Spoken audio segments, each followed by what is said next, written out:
Así que trépate, actívate, así cálate, que te quiero ver, te vamos a recoger. મારી હારી જાડી બંભોલી નાચી લે પેલા નાચાણકું થયું કે હું મને યાર બહુ રીસ ચડે આ યાર જાની અંબાજી જઈને આવીએ ને ત્યાં પેલા નવા નવા ડીજે વાગતા હતા ને નવા નવા પેલા કલાકારો ગીત ગાતા હતા ને પેલું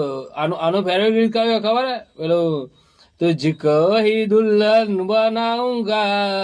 वरना मैं तो कोई दाड़ नहीं पढ़ूंगा એ ગીત હે ને એ આને બહુ ગમે તારે આને નાચણકું હે ભાઈ લગ્ન કરવાનો બહુ શોખ હે ને આ મારી યાર એવી આ બધી મજો વાતો કરે હે તારે મને અમુક વાર તો એવી ઈચ્છા થઈ જાય ને કે હું લઈને આને ફોડી નાખું ઢોળાઈ જાય ભાઈ ડોલમાં ભરીને ચોક આગળ જાય રેડી આવું મને એટલી બધી રીચ ચડે યાર પણ એને ખવડાવે ને તે સારું લાગે આ તો ખાલી આ પેલું નાચણકો રોગ લાગ્યો હે ને એટલે નકર તો આમ